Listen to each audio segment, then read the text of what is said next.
Nous avons une question, Julien. Est-ce qu'il y a des concours de beauté pour les poules? Demande une jeune femme. Oui, parce que le salon de l'agriculture, c'est aussi un concours de beauté. Oui. Il y a un standard et beaucoup de critères à respecter. Alors, qu'est-ce qui fait que cette poule est particulièrement belle, en 2 mots?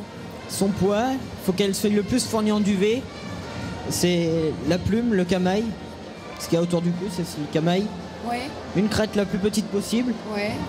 Une tête en forme d'aigle, si je puis dire.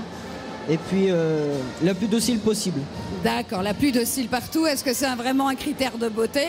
C'est un critère un peu macho, ça, quand même, la plus docile. Bon, est-ce que nous avons besoin d'un coq pour faire un œuf, cher Christophe Chastagnier?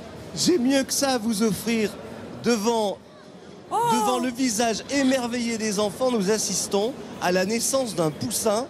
Nous sommes avec Yves de la Fouchardière, qui est le directeur des poulets de Loué. Nous sommes devant un éclosoir.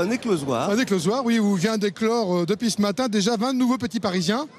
Donc je pense que demain, il y aura à peu près 200 nouveaux Parisiens ici sur notre stand. Alors il lui faudra à peu près 1 heure, je crois, pour marcher. 1 heure pour marcher, 2 heures pour courir. Il saura se nourrir très bien tout seul au bout de 2-3 heures aussi. Il sera sec et mignon comme un petit poussin duveteux qu'on a à côté. C'est un truc assez extraordinaire. Mais ce qu'on montre aux enfants, qui pour moi est très très important, c'est quelque chose que personne ne connaît. C'est le petit mystère du poussin, c'est le diamant du bec du poussin. Un diamant? Le poussin a un diamant sur sa coquille, sur son bec pour casser sa coquille. C'est comme une petite dent qui est sur le dessus du bec et qui permet de casser la coquille.